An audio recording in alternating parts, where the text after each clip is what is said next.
5/12, 7:40 p.m. Abu Jan. It is with no small degree of hesitation that I commit the following narrative to paper, for among the many strange cases in which I have had the honor to assist my friend Mr. Sherlock Holmes, there are few which have so persistently unsettled my mind as the one I now recount. Even now, as I sit at my writing desk in the quiet of a late autumn evening, I find my thoughts drawn back to that peculiar morning when the affair first presented itself, an affair which began, as so many of our adventures did, with a visitor whose distress was matched only by the extraordinary nature of her claim. The date, as nearly as I can recall, was the 17th of November, in the year 1891. A heavy London fog had settled upon the city like a suffocating blanket, dulling the clatter of carriage wheels and cloaking the gas lamps in pale halos of wavering light. Baker Street, though never entirely free of activity, seemed subdued under its influence, as if the very pulse of the metropolis had slowed to a cautious murmur. Holmes, whose habits were as irregular as they were inscrutable, had been engaged since dawn in one of his chemical experiments.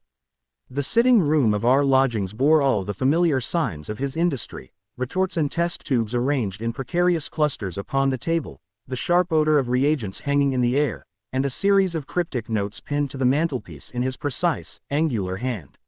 For my own part, I had taken refuge in the comfort of my armchair, the morning paper spread before me, though I confess that my attention wandered more than once to my companion's activities. Holmes worked in silence, save for the occasional muttered observation, his keen gray eyes flashing with that peculiar intensity which I had come to recognize as the mark of deep concentration. "You perceive, Watson," said he suddenly, without turning from his apparatus, "that the common assumption regarding the instability of this compound is entirely erroneous." I lowered my paper with a faint smile.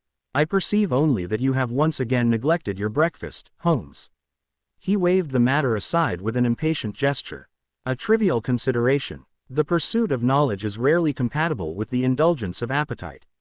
"Your housekeeper would disagree," I returned mildly. Before he could reply, however, there came a sharp and hurried knock upon the door below, followed by the sound of raised voices in the hallway. Mrs. Hudson's familiar tones, usually so composed, carried an unmistakable note of agitation. Holmes straightened at once, his expression sharpening. "Ah," said he quietly, "we are to have company, and of a decidedly urgent character, if I am not mistaken." Moments later, our landlady entered, her cheeks flushed and her manner flustered. "There is a young lady to see you, Mr. Holmes," she announced. "She insists upon it most strongly, sir. I have never seen anyone in such a state." Holmes cast a quick glance at the clock upon the mantel. "At this hour? Most irregular. Pray show her up at once, Mrs. Hudson." The good woman withdrew, and within seconds the door opened again to admit our visitor. I rose instinctively, for the sight that met my eyes was one of such evident distress that it stirred my deepest sympathies. The young woman, she could not have been more than 22 or 23, was pale to the point of translucence, her dark hair hastily pinned beneath a modest hat, her gloved hands trembling visibly at her sides. Her attire, though neat, bore signs of hurried dressing, as if she had left her lodgings in great haste. But it was not her appearance alone that commanded attention, it was her eyes. They darted about the room with a mixture of fear and determination, as though she pursued some desperate purpose and yet dreaded its fulfillment. Holmes stepped forward with his customary composure, his manner at once courteous and reassuring. "Pray be seated, madam," said he, indicating the chair beside the fire. "You are among friends here. My name is Sherlock Holmes, and this is my colleague, Drive. Watson. How may we be of service?" The young woman did not sit at once. Instead, she fixed Holmes with an expression so intense that I felt, quite involuntarily, a chill pass through me. "I know who you are," she said. Her voice, though soft, carried a curious steadiness that contrasted sharply with her trembling hands. Holmes inclined his head slightly. "I should hope so, madam, since you have come to consult me." "No," she replied, taking a step closer. "You do not understand. I did not come because I know your name. I came because," she faltered, pressing a hand to her temple as though struggling to steady herself. "Because I knew your name before I had ever heard it spoken." There was a silence in the room so profound that I could hear the faint ticking of the clock upon the mantel. Holmes's expression did not change, yet I saw, in that subtle narrowing of his eyes, the unmistakable sign that his interest had been fully engaged. "You present a most singular statement," said he at last. "Pray sit down and compose yourself. We shall arrive at the truth soon enough." She sank into the chair, her breath coming in quick, shallow gasps. I poured her a glass of water, which she accepted with a murmured word of thanks. "My name is Eleanor Vane," she began, after a moment. "I reside in Bloomsbury. Until yesterday, my life was perfectly ordinary." Holmes seated himself opposite her, steepling his fingers beneath his chin. "And what occurred yesterday, Miss Vane?" She hesitated, her gaze flickering briefly toward me, as though uncertain whether to proceed in my presence. "You may speak freely before drive, Watson," said Holmes. "He is not only my friend but my chronicler. Few matters pass through these rooms that he does not record with the utmost discretion." She nodded faintly. "Very well. Yesterday morning, I awoke with the most peculiar sensation, a feeling that something was wrong. I cannot describe it more precisely than that. It was as though I had forgotten something of great importance."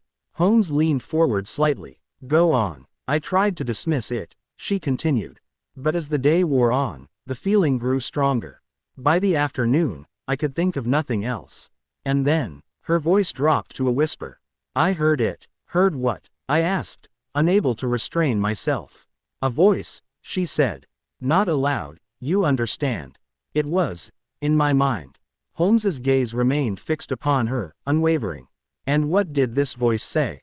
5/12, 7:46 p.m. Abu Jan. She looked directly at him. "It said, 'Find Sherlock Holmes.'" I confess that I started at this, while Holmes himself remained as composed as ever, though his eyes gleamed with a curious light. "You had never heard my name before?" he asked. "Never," she replied firmly. "I am certain of it. Yet the moment I heard it, knew it, I felt compelled to come here at once." Holmes rose and began to pace slowly before the fire, his long fingers clasped behind his back. "And you have no idea," said he, "what prompted this extraordinary impression?" "None," she answered, "except—" Again she hesitated. "Except what?" Holmes pressed gently. "There was something else," she said at last. "Something I found in my room." Holmes stopped pacing. "Indeed." She reached into her reticule and withdrew a small, folded piece of paper. Her hand trembled as she extended it toward him. Holmes took it and unfolded it with great care. His eyes moved swiftly over its contents, and for the briefest instant, so brief that I might have imagined it, I saw a flicker of genuine astonishment cross his features. "Well?" I demanded. Holmes did not reply at once. Instead, he handed the paper to me. I took it and read the words written there in a neat, unfamiliar hand. "He will know. Trust him. But do not let them see you." Beneath this message, in a second line, was written a single name. Sherlock Holmes. I looked up, my heart beating faster than I cared to admit.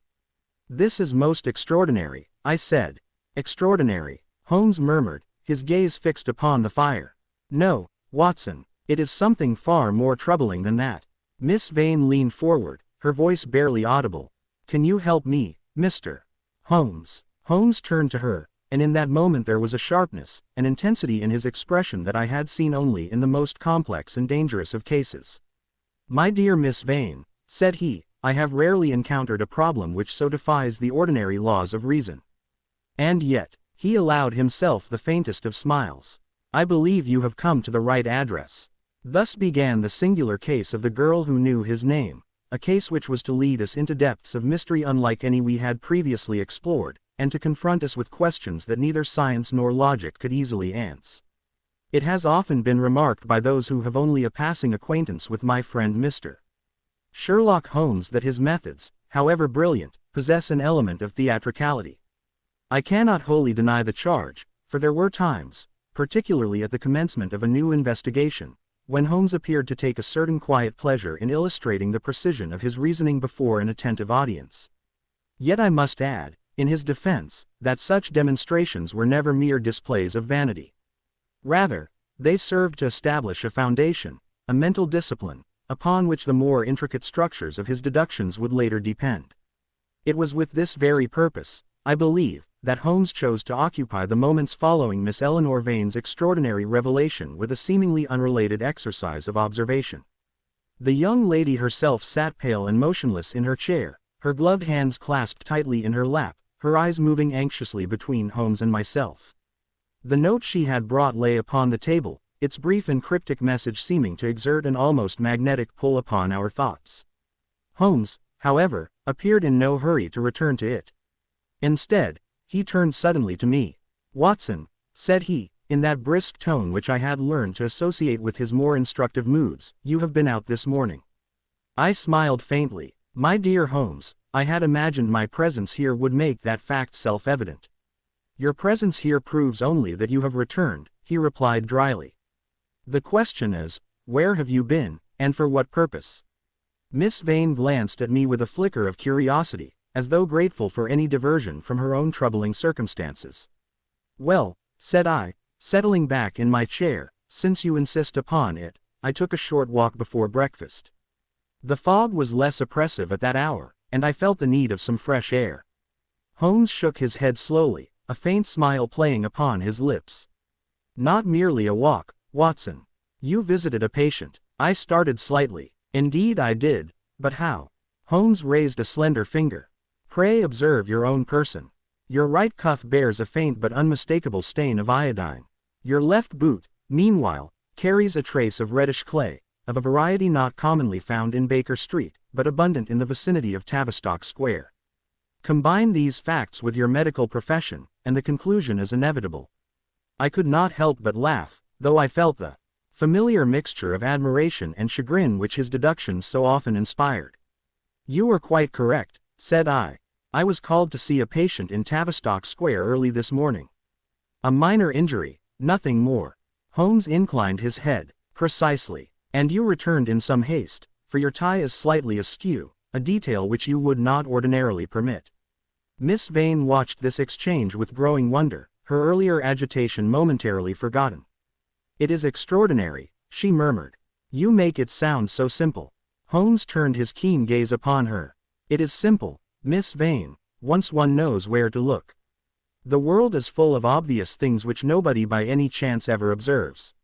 He moved toward the window, parting the curtain slightly to peer out into the fog-shrouded street below. "Now," he continued, "let us apply the same principles to your own case." At this, the young woman stiffened, her anxiety returning at once.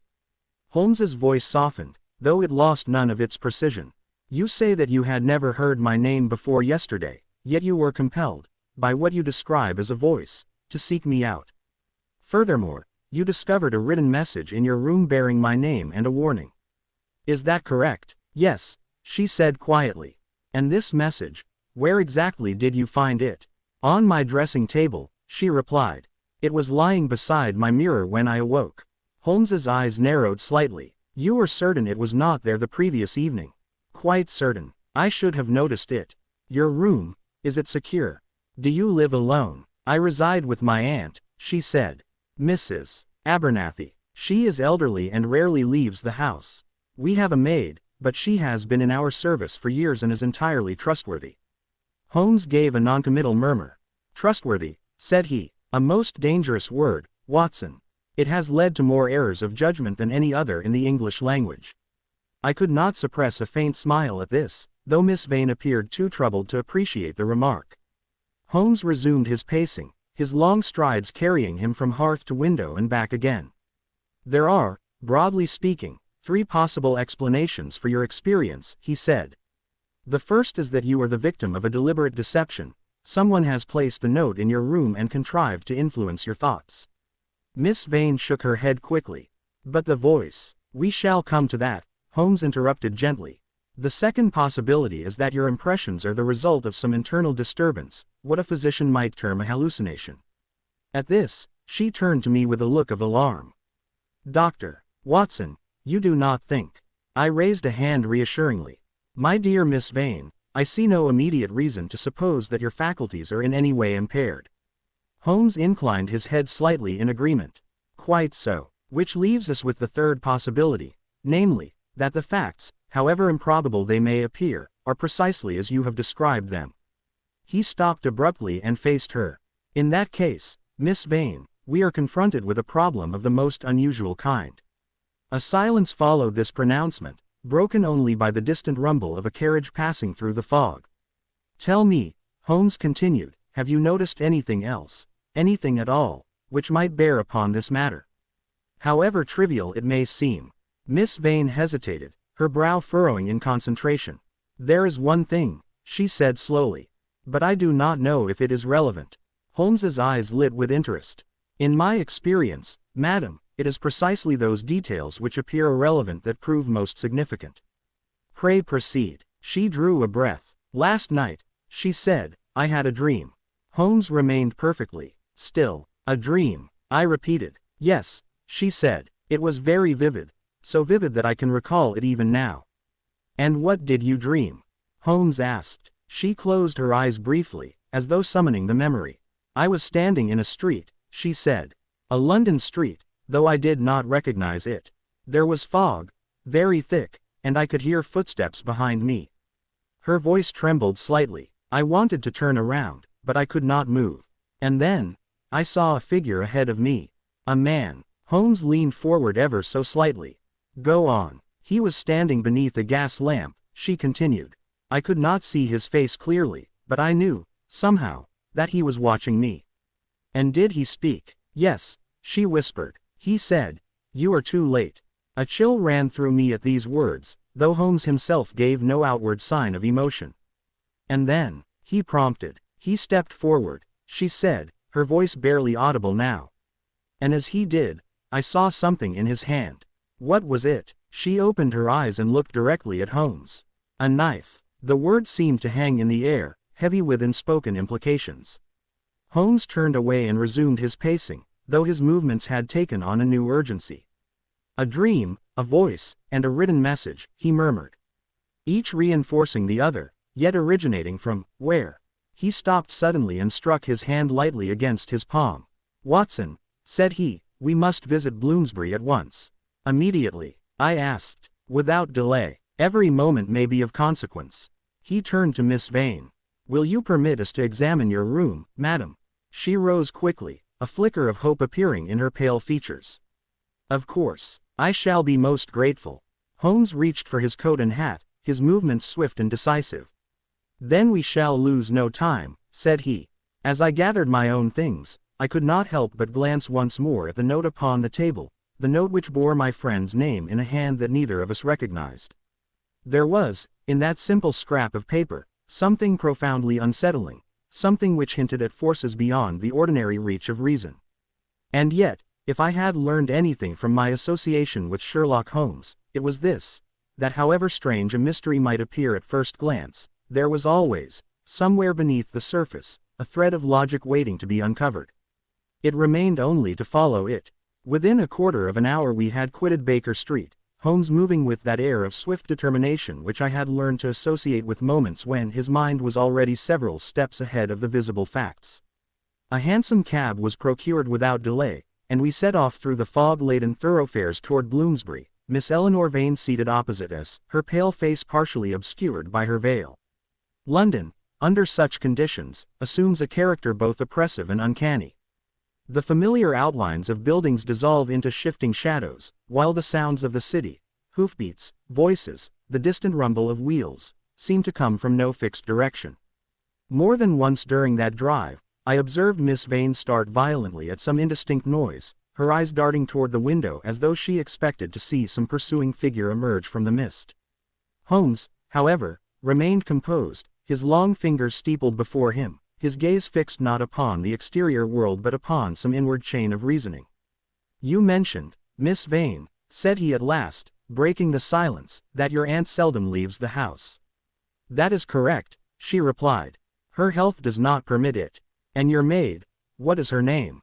Margaret, said she. She has been with us for nearly 10 years. 5/12, 7:48 p.m. Abu Jan. Holmes nodded slightly. A loyal servant, no doubt. Yet loyalty, as I have remarked, is not always synonymous with innocence. Miss Vane shifted uneasily. You do not suspect her, Mr. Holmes. I suspect everyone, he returned calmly, until they are eliminated by evidence. I confess that this statement, though characteristic of my friend, did little to reassure our already distressed companion. I therefore endeavored to turn the conversation to less alarming matters, but Holmes soon relapsed into silence, and the remainder of our journey was completed without further remark. At length, the cab drew up before a narrow but respectable house in a quiet Bloomsbury street. The fog had begun to lift slightly, revealing a row of similar residences, their facades darkened by soot and time, their windows reflecting the dim glow of the afternoon light. "This is it," said Miss Vane, her voice scarcely above a whisper. Holmes sprang out at once and assisted her to alight, while I followed close behind. He paused for a moment upon the pavement, casting a swift, comprehensive glance up and down the street. "Interesting," he murmured. "What do you observe?" I asked. "A variety of small details," said he. "The absence of recent footprints upon the opposite pavement, the position of that hansom at the corner, the partially drawn curtain in the house across the way. Each, in its own fashion, may prove instructive." Before I could inquire further, Miss Vane had already mounted the steps and opened the door with a trembling hand. We were admitted by a middle-aged woman of plain but respectable appearance, whom I took to be the maid, Margaret. Her expression betrayed a mixture of concern and curiosity as her eyes fell upon her young mistress and then upon ourselves. "Miss Eleanor, you have returned," she said. "Mrs. Abernathy has been asking for you." "I shall see her presently," Miss Vane replied. "These gentlemen are here to assist us, Margaret. Pray allow them to examine my room." The maid hesitated for a fraction of a second, so slight a pause that it might easily have escaped notice, but Holmes's keen gaze fixed upon her at once.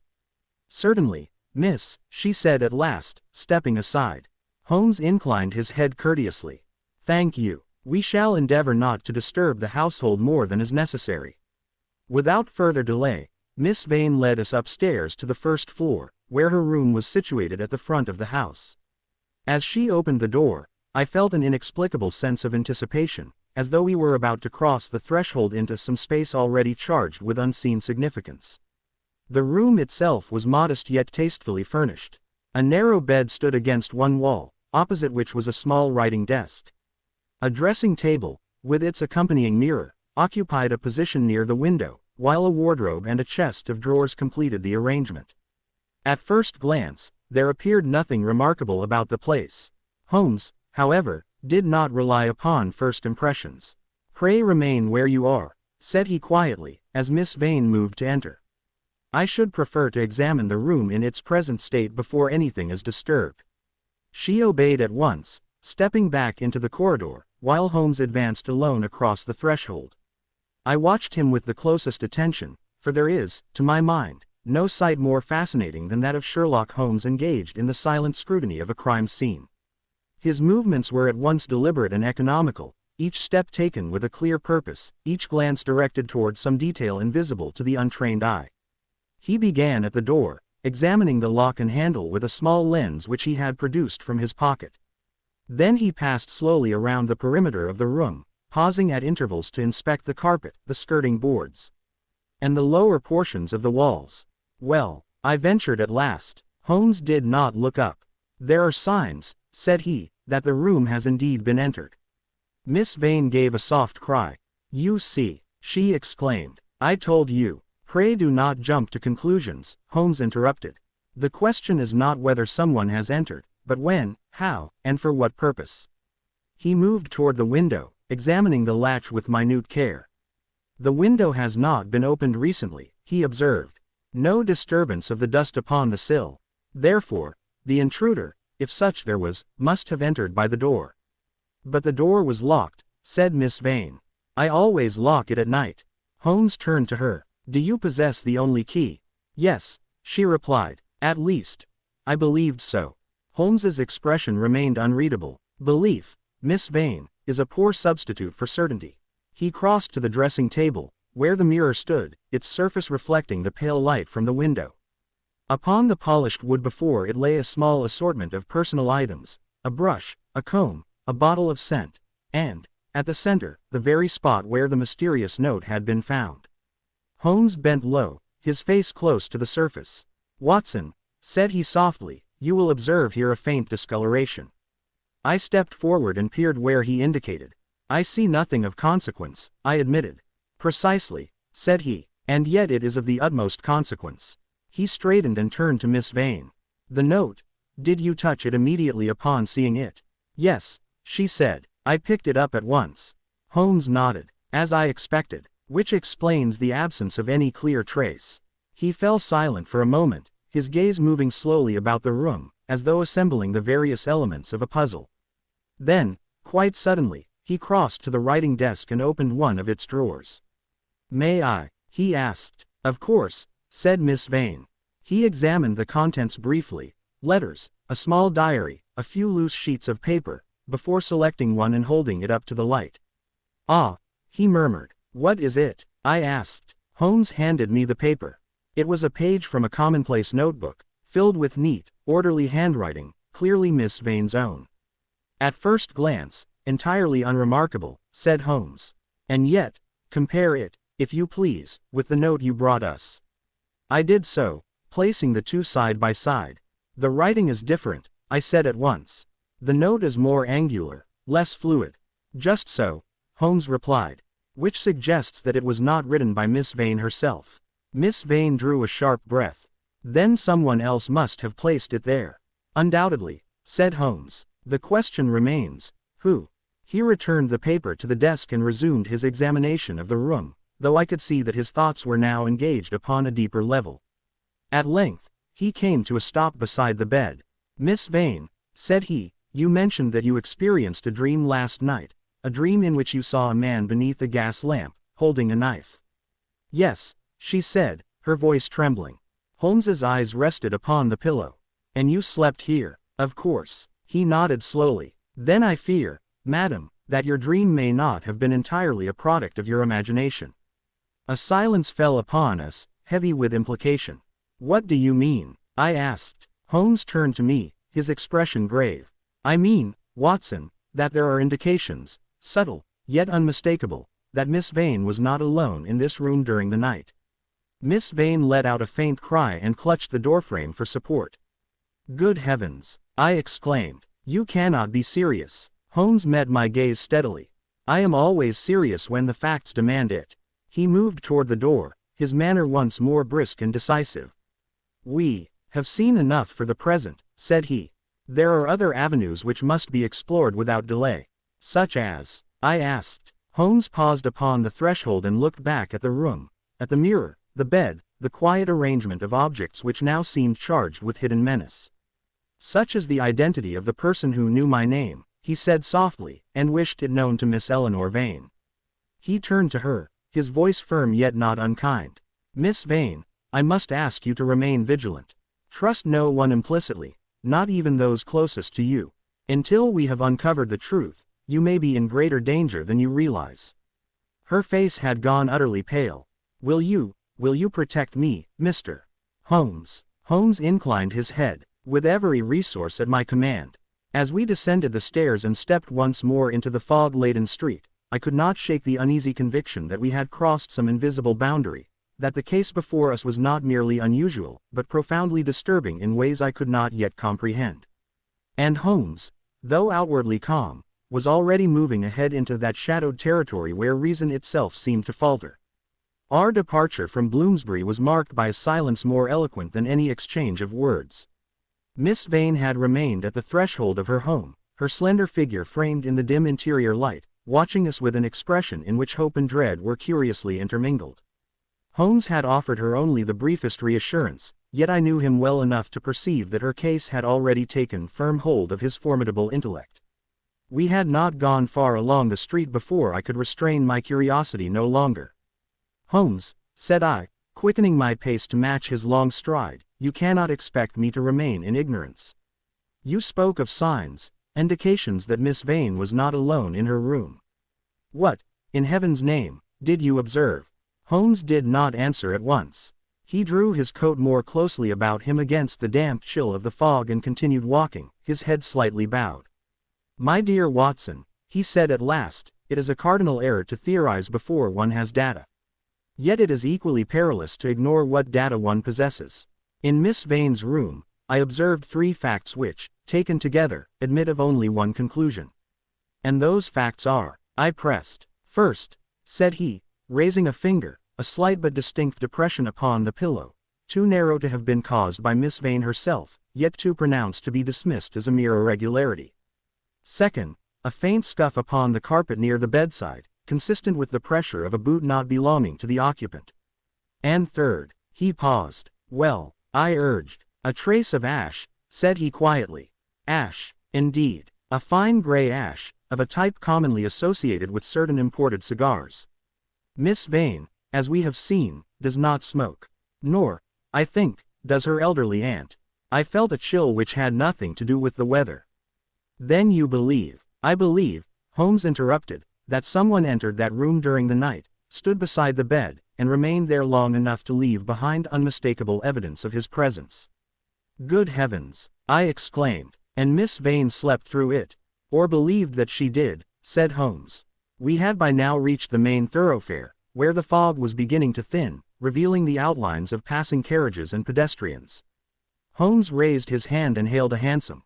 To Scotland Yard, said he, as we climbed inside.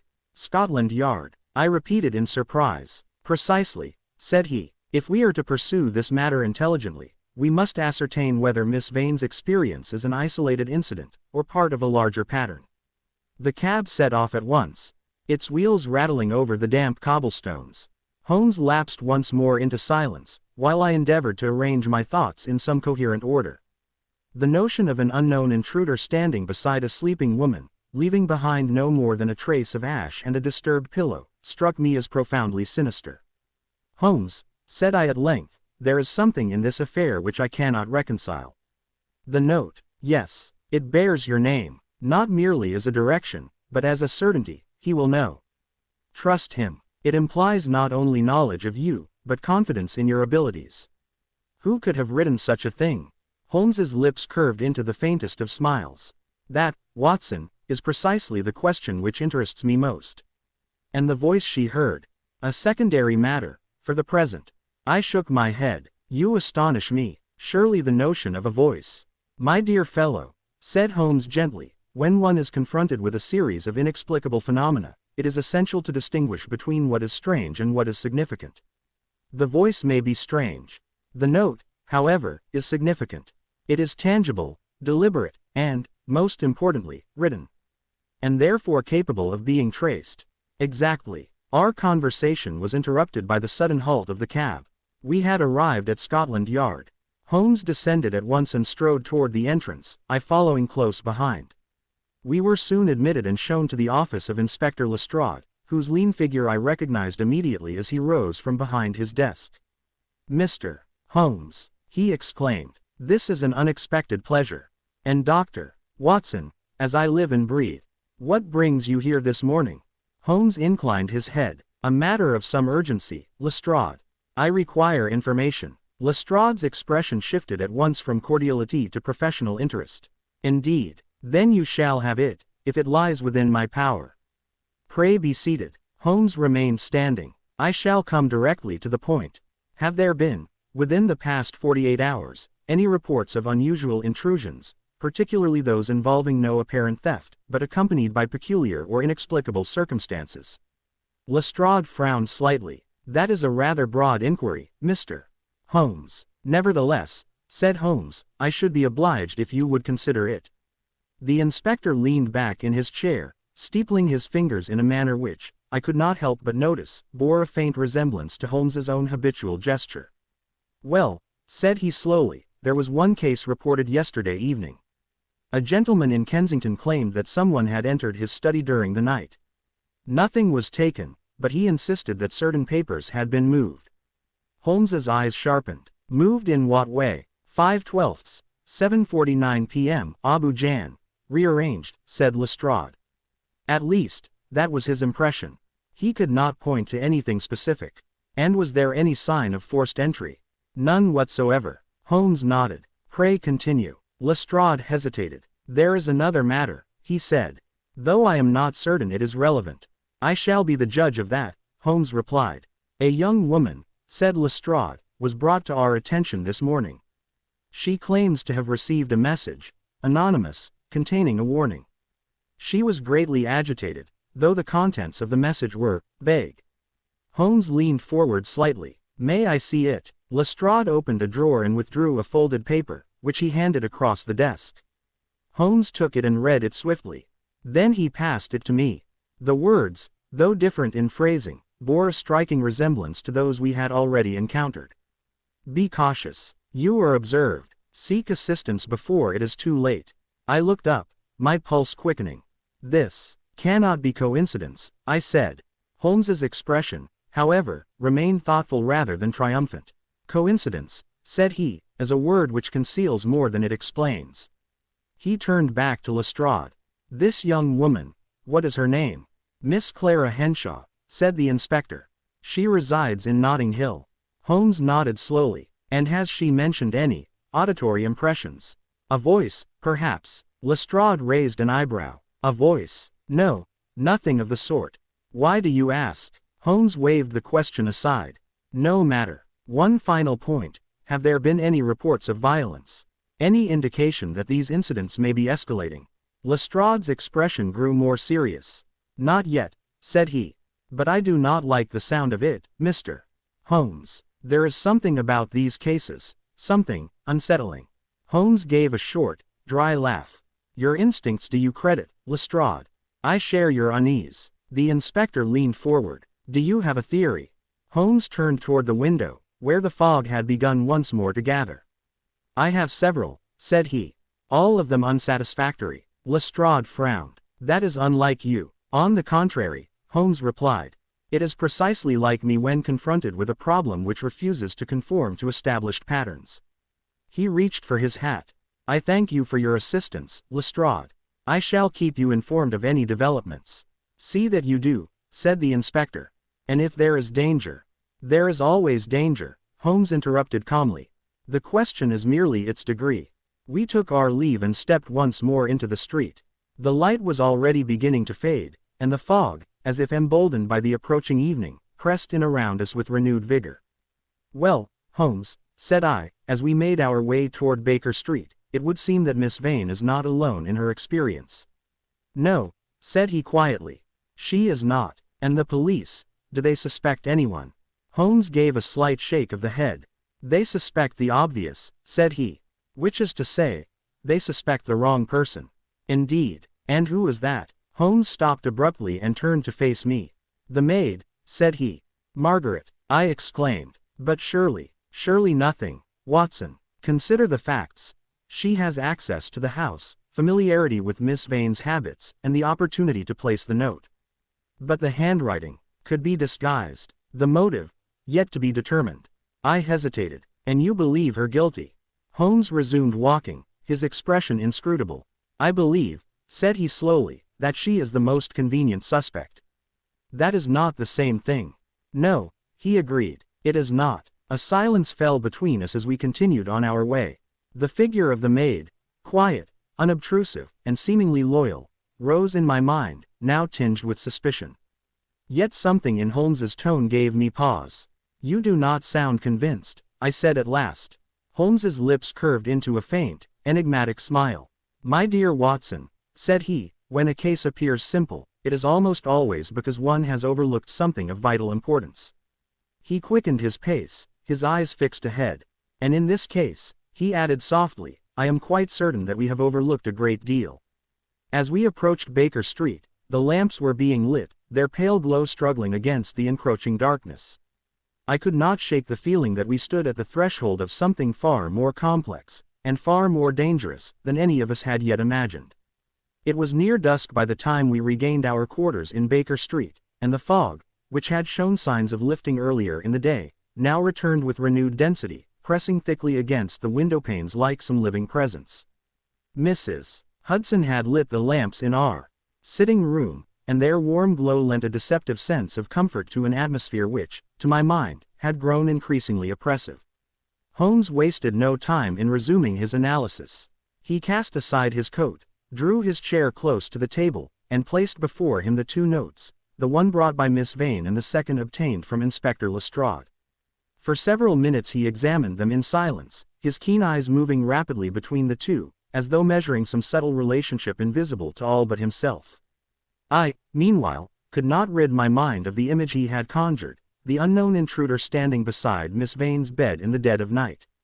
The thought was profoundly disturbing, and I confess that I found myself glancing more than once toward the door, half expecting some similar apparition to appear upon our own threshold.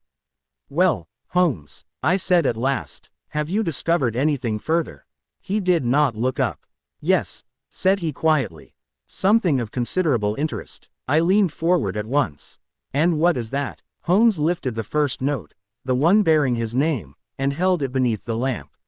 "You will observe, Watson, that the handwriting, while neat, is not entirely natural."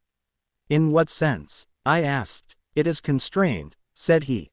"Deliberately so. The writer has taken pains to disguise his, or her, usual style." "That would suggest premeditation," I remarked. "Precisely. But there is more." He reached for a small magnifying lens and passed it slowly over the surface of the paper. "The pressure of the pen," he continued, "varies in a most curious fashion. Here," he indicated a particular stroke, "you see a sudden increase in force, followed by an equally abrupt relaxation. This is not the mark of a calm or steady hand."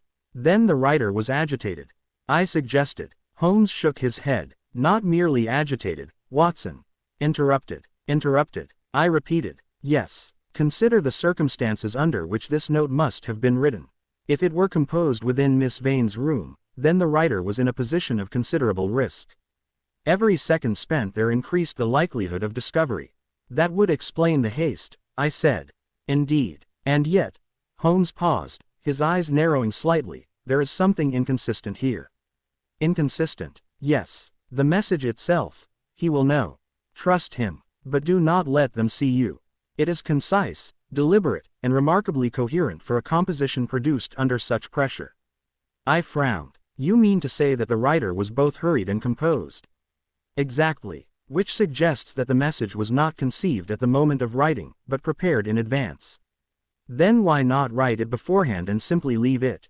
I asked. Holmes's lips curved faintly. "An excellent question, Watson, and one which brings us to the heart of the matter." He rose and began to pace, his hands clasped behind his back. "The writer enters the room at night, approaches the bed, and leaves behind a note. At the same time, Miss Vane experiences what she describes as a dream, a vivid and highly specific vision involving a figure, a voice, and a knife. You think the two are connected?" "I am certain of it." "But how?" I demanded. "Surely you do not suggest that the intruder influenced her dreams?" Holmes stopped abruptly and turned to face me. "Why not?" I stared at him. "My dear Holmes, that would imply." "It would imply," he said calmly, "that the intruder possessed not only the means to enter the room undetected, but also the ability to affect the mind of the occupant without waking her." I could not help but shake my head. "That borders upon the impossible." Holmes smiled slightly. "When you have eliminated the impossible, Watson, whatever remains, however improbable, must be the truth." Yes, I said impatiently, "but we have not yet eliminated the impossible, only postponed it." He gave a short laugh. "A fair criticism. Let us proceed, then, by more conventional means." He returned to the table and picked up the second note. "This message, obtained by Lestrade, differs in wording but not in intent. It warns, it urges caution, and it implies surveillance. And yet it contains no reference to you," I observed. "Just so. Which raises the question, why was my name included in Miss Vane's note, and not in the other?" I considered this for a moment. "Perhaps the writer believes that Miss Vane, in particular, requires your assistance. Or," said Holmes softly, "perhaps Miss Vane herself is of particular importance." At this, I felt a renewed sense of unease. "You think she is being targeted?" "I think," Holmes replied, "that she is at the center of this affair, though whether as victim, witness, or something else entirely remains to be seen." He fell silent, his gaze drifting toward the fire. After a few moments, he spoke again, more quietly. "There is another detail, one which I did not mention earlier." I straightened at once. "Why not?" "Because," said he, "I wished first to confirm its significance." "And have you done so?" "I believe so." He reached into his pocket and withdrew a small envelope. "This," said he, "I obtained from Miss Vane's writing desk." "You took it?" I exclaimed. "Borrowed it," he corrected mildly. "I shall return it in due course." He opened the envelope and produced a single sheet of paper.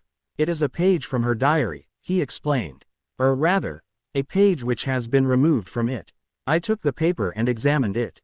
It was indeed a torn sheet, the edges ragged, as though it had been hastily removed. What does it say? I asked. Holmes gestured for me to read. The writing was Miss Vane's own, and though the entry was brief, its contents were sufficiently striking. 5/12, 7:49 p.m. Abu Jan, November 15th. I cannot shake the feeling that I am being watched. Twice today I thought I heard someone call my name, though there was no one there. Aunt says it is only my imagination. I wish I could believe her. I looked up, my heart beating faster. This was written 2 days ago, I said. Precisely, Holmes replied. Then the voice she described today was not the first occurrence, Holmes finished. A silence fell between us. Why did she not mention this earlier? I asked. Holmes's expression grew thoughtful. Perhaps because she did not consider it significant, he said. Or perhaps, because she feared what it might imply. I set the paper down. This grows more troubling by the moment. Holmes nodded. And yet, Watson, we are at last approaching something solid, something that may be tested and verified. What do you mean? He leaned forward, his eyes gleaming with renewed intensity. I mean that we now possess evidence of a progression. The sensation of being watched, the hearing of a voice, the appearance of a note, and finally, the intrusion itself. A sequence, I said slowly. Exactly. And where there is a sequence, there is a pattern. And where there is a pattern, there is a mind behind it. And that mind, Holmes's expression hardened slightly, is neither random nor irrational. On the contrary, it is methodical, deliberate, and, I suspect, dangerously intelligent. At that moment, a sudden and urgent knock sounded upon the door below, echoing sharply through the house. Holmes and I exchanged a glance. Another visitor, I said. At this hour, Holmes murmured. There came the sound of hurried footsteps upon the stairs, and a moment later Mrs. Hudson burst into the room, her face pale with alarm. Mr. Holmes, she exclaimed. There is a gentleman below, he insists. Upon seeing you at once. Holmes rose swiftly. Did he give his name? No, sir, but he appears most agitated. And, she hesitated. There is blood upon his sleeve. I sprang to my feet. Good heavens! Holmes's eyes flashed with sudden intensity. Show him up immediately, Mrs. Hudson. As she hurried from the room, Holmes turned to me. Watson, said he quietly, I believe our case has just taken a most significant turn.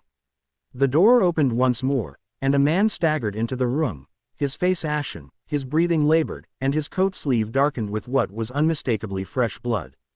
He looked wildly from Holmes to myself. You must help me, he gasped. She's gone. Who is gone? Holmes demanded. The man gripped the back of a chair for support, his voice breaking with terror. Miss Vane, he said. She's disappeared. The words struck me like a blow. Disappeared, I repeated. Holmes stepped forward, his expression now utterly transformed, every trace of abstraction replaced by sharp, focused urgency. Compose yourself, sir, said he, and tell us exactly what has occurred. The man drew a shuddering breath. I went to call upon her this evening, he said. The door was open. No answer when I knocked. I entered, and found the house in confusion. And Miss Vane, Holmes pressed. Gone, the man whispered. Vanished without a trace. A heavy silence followed. Holmes turned slowly toward the fire, his face set in grim lines. The game, said he softly, is well and truly afoot. The suddenness of the gentleman's announcement, coupled with his evident agitation, produced an effect upon me which I can scarcely describe. Only a few hours had elapsed since we had stood within Miss Vane's chamber, and already the shadow which Holmes had discerned there had deepened into something far more immediate and alarming. Holmes, however, displayed no sign of surprise, only a sharpened intensity, as though the development served merely to confirm a line of reasoning already forming in his mind. Pray be seated, sir, said he, guiding the man into a chair. You are among friends. Dr. Watson will attend to your injury presently. In the meantime, I must ask you to give me a clear and concise account of what has occurred. The man sank heavily into the chair, passing a trembling hand across his brow. My name is Arthur Phelps, he said. I was engaged to Miss Eleanor Vane. I exchanged a glance with Holmes, who gave the slightest inclination of his head, as though acknowledging a piece newly fitted into place. You visited her this evening? Holmes prompted. Yes, said Phelps. At approximately 6 o'clock, we had arranged to meet, as we often do. When I arrived, the front door was ajar. I thought it most unusual, but I entered nonetheless. And what did you find? Disorder, he replied. Not violent disorder, you understand. Nothing overturned or broken, but disturbed. As though something had occurred which left no visible trace, yet altered everything. Holmes's eyes gleamed faintly. Go on, I called out. Phelps continued. There was no reply. I searched the ground floor. Nothing. Then I went upstairs. His voice faltered slightly. Miss Vane's room. Yes, said Holmes quietly. It was empty, Phelps said. The bed had not been slept in since morning. The window was closed. There was no sign of struggle, no indication of how she had left. And her aunt, the maid, I asked. They were there, he replied. Mrs. Abernathy was in a state of great distress. The maid claimed to know nothing, said that Miss Vane had retired to her room earlier and had not been seen since. Holmes paced slowly before the fire, his expression thoughtful. And the blood upon your sleeve? He asked. Phelps glanced down, as though noticing it for the first time. Oh, this. It is nothing. I cut myself upon the banister. There is a splinter of wood, quite sharp, when I rushed down the stairs. Holmes's gaze lingered upon the stain for a moment longer than seemed necessary, then shifted away. You are certain that Miss Vane did not leave the house by ordinary means? He asked. Certain, said Phelps. The front door was open when I arrived, but there was no sign that she had passed through it. And the servants? Holmes raised a hand. Yes, yes. Their testimony must be considered, though not accepted without scrutiny. He stopped pacing and turned abruptly. We must go there at once. I am ready, I said, already reaching for my coat. Phelps rose unsteadily. I shall accompany you, he insisted. Holmes regarded him for a moment. Very well, said he. But you must remain composed. Panic is the enemy of clear thought. Within minutes we were once more in a cab, speeding through the dimly lit streets toward Bloomsbury. The fog had thickened again, reducing visibility to a few yards at most, and the lamps along the road glowed like distant stars in a gray, formless sky. Phelps sat opposite us, his hands clenched tightly upon his knees. You do not think, he began, then broke off. Holmes's voice was calm. I think nothing, sir, until I have seen the facts for myself. But she is in danger, Phelps said hoarsely. I know it. Holmes did not reply. We arrived before the house in Bloomsbury in what seemed to me an unreasonably short time, though I suspect the urgency of our errand had altered my perception. The door remained as Phelps had described, slightly ajar, as though left in haste or neglect. Holmes paused upon the threshold, his keen eyes sweeping over the entrance. Observe, Watson, said he softly. The door has not been forced. The lock is intact, yet it stands open. A simple oversight, I suggested. Holmes shook his head. In such matters, there are no simple oversights. We entered the house, where we were immediately met by the maid, Margaret. Her face was pale, and her hands trembled visibly as she clasped them before her. 5/12, 7:49 p.m. Abu Jan, Mr. Holmes, she said, her voice strained. You have come. Oh, sir, it is dreadful, Miss Eleanor. Yes, yes, Holmes interrupted gently. We are aware. Pray compose yourself and answer my questions. Mrs. Abernathy was seated in the parlor, visibly shaken, but Holmes did not linger. Instead, he proceeded directly upstairs, motioning for me and Phelps to follow. Miss Vane's room presented much the same appearance as before, neat, orderly, and yet imbued with that subtle sense of disturbance which Phelps had so aptly described. Holmes moved swiftly, his earlier caution now replaced by a more urgent scrutiny. He examined the bed, the window, the dressing table, each in turn, and with increasing intensity. Well, I asked. There are changes, he said. Of what nature? He pointed toward the carpet near the bed. The mark one observed earlier, here. It is deeper now. I bent to examine it, but again saw nothing beyond the faintest irregularity. And here, he continued, moving to the dressing table, the surface has been disturbed. Disturbed how? I asked. Holmes did not answer immediately. Instead, he bent low, his face close to the polished wood. Watson, said he at last, do you detect any odor? I leaned forward and inhaled cautiously. A faint scent, I said. Something chemical, though I cannot place it. Holmes nodded. Chloroform. I started. Then she has been silenced. Holmes finished quietly. Phelps uttered a cry of horror. Good God. Holmes straightened, his expression grave. The intruder returned, he said. This time, not merely to observe, but to act. But how? I demanded. There is still no sign of forced entry. Holmes turned toward the door. Because, Watson, no force was required. At that moment, a faint sound reached our ears, a creak from the corridor outside. Holmes's head snapped up. Who is there? He called sharply. There was no reply. He crossed the room in 2 swift strides and flung open the door. The corridor beyond was empty. Yet as I stepped forward beside him, I noticed something which caused my heart to quicken. Upon the polished floorboards, just visible in the dim light, was a faint trail, barely perceptible, yet unmistakable to the eye once seen. A series of small, damp impressions, leading away from the room. Footprints, I whispered. Holmes's eyes gleamed. Precisely. He followed them at once, moving swiftly down the corridor, we closed behind. The trail led to the staircase, then downward, each step marked by the same faint impressions. At the foot of the stairs, however, the trail vanished. Holmes stood still, his gaze sweeping the hall. Curious, he murmured. What is it? I asked. The footprints end here, he said, as though the individual simply ceased to exist. Phelps stared in bewilderment. That is impossible. Holmes's lips curved slightly. On the contrary, it is merely improbable, which is a very different matter. He moved slowly about the hall, examining the floor, the walls, the door. Then, quite suddenly, he stopped. Ah, said he softly. What have you found? I asked. Holmes pointed toward a narrow door set into the wall beneath the staircase. A servant's passage, said he.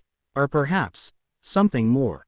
Margaret, who had followed us at a distance, gave a small gasp. That door is never used, she said. It has been locked for years. Holmes turned to her sharply. Locked, you say? And where is the key? I do not know, sir. Holmes knelt and examined the lock. There are scratches here, he said. Recent scratches. Then it has been opened. I said. Without a doubt. He rose and looked at us both. Watson. Phelps, stand back. With a swift motion, he produced a small tool from his pocket and inserted it into the lock. There was a brief metallic click, and the door swung inward with a low, protesting creak. Beyond it lay darkness. A narrow passage extended into the depths of the house, its air close and stale, as though long undisturbed. Holmes took a step forward, then paused. Bring a light, he said. I hastened to comply, returning moments later with a lamp. Its glow cast flickering shadows along the walls of the passage, revealing a confined space scarcely wide enough for a man to pass. Holmes entered without hesitation. We followed. The passage led downward, its floor uneven, its walls rough and unadorned. The air grew colder as we advanced, and a faint, indefinable odor, neither wholly chemical nor entirely organic, hung about us. At length, the passage opened into a small, low-ceilinged chamber. And there, upon the ground, lay a single object. Holmes stepped forward and lifted it into the light. It was a glove, small, delicate, unmistakably feminine. Miss Vane's glove. Phelps let out a strangled cry. She has been taken. Holmes's expression, however, remained fixed and thoughtful. Taken, yes, said he. But not without purpose. He turned the glove over in his hand, examining it closely. And not, he added softly, without leaving us a trail to follow. I felt a chill settle deep within me as I looked about that narrow, hidden chamber. For the first time since the case had begun, I sensed that we were no longer merely observers of a mystery, but participants in something far darker, and far more deliberate, than we had imagined. The discovery of Miss Vane's glove within that hidden chamber beneath the house marked, in my estimation, a turning point in the case, though not, as I had first supposed, in the direction of clarity. On the contrary, from that moment forward, the matter assumed a complexity so intricate, and a character so elusive, that I found myself more than once doubting whether even Holmes's remarkable faculties would suffice to unravel it. Yet if my confidence wavered, his did not. He remained crouched beside the spot where the glove had been found, turning it slowly between his fingers, his keen eyes noting, as I knew well, 100 details which escaped my own observation entirely. The dim light of the lamp cast long shadows across the rough walls of the chamber, lending to the scene an air of oppressive secrecy. "Well, Holmes," I said at last, unable to restrain myself. "What do you make of it?" He did not look up. "I make of it," said he quietly, "that we are meant to find it."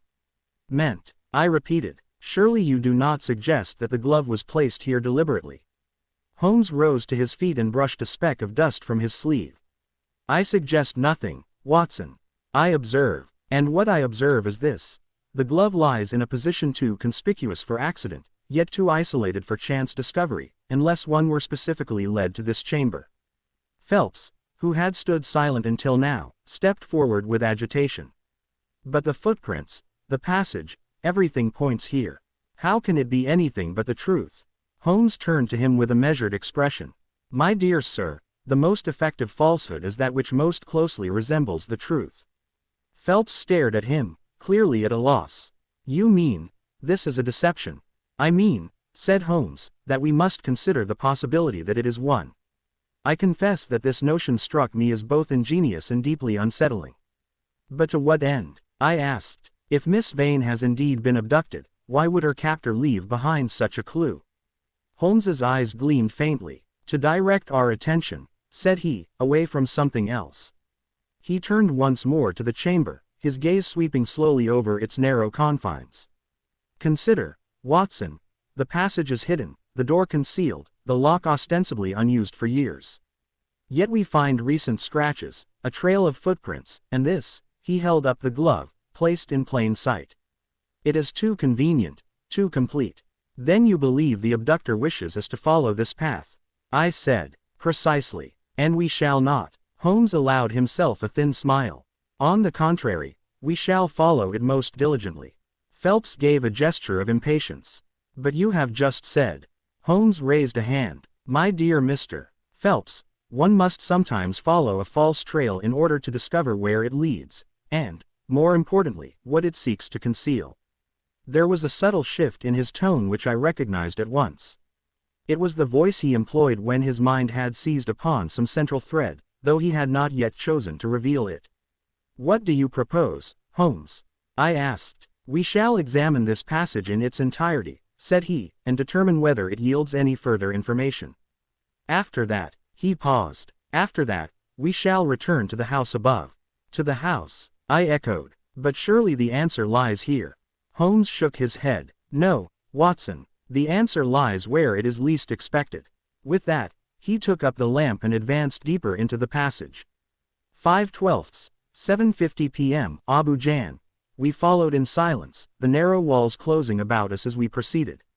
The floor was uneven, composed of worn stone and patches of earth, and the air grew increasingly stale the further we went. More than once I found myself glancing over my shoulder, seized by the uneasy impression that we were being watched. "Holmes," I said quietly, "do you not find it curious that no one in the household appears to have known of this passage?" "On the contrary," he replied, "I find it entirely consistent with its purpose." "And that purpose is to be unknown." We continued for several yards more before the passage took a slight turn and began to incline upward. At length, it terminated in a second door, this one constructed of heavier wood, its surface marked by age and neglect.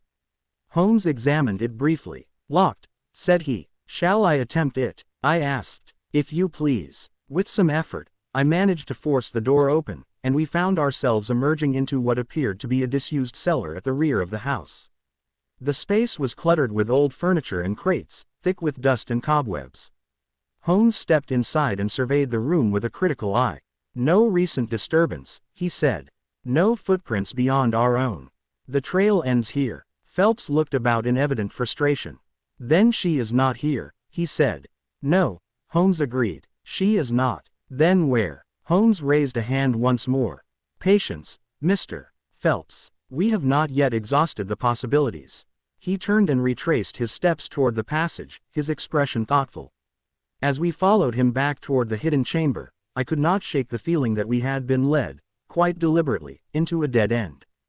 "Holmes," said I, "if this is indeed a false trail, then the real clue must lie elsewhere." "But where?" Holmes did not answer at once. When he did, his voice was low and deliberate. "In plain sight, Watson." We emerged once more into the hallway beneath the staircase, and Holmes closed the concealed door behind us with care. Margaret hovered nearby, her anxious gaze fixed upon us. "Did you find her, sir?" she asked. Holmes shook his head. "No, but we have found something perhaps more valuable." The maid clasped her hands together. "Oh, sir, what are we to do?"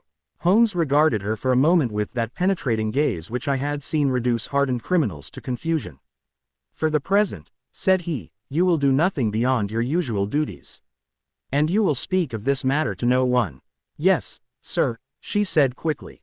Holmes turned away and began to ascend the stairs once more, his pace measured but purposeful. I followed, my mind racing with questions. When we re-entered Miss Vane's room, I was struck at once by a subtle difference in the atmosphere. It was the same room we had examined earlier, yet now it seemed to possess a heightened significance, as though something within it had shifted, though I could not say precisely what. Holmes moved directly to the dressing table and stood before it in silence. "Watson," said he at last, "what do you see?" I looked about. "The same objects as before," I said.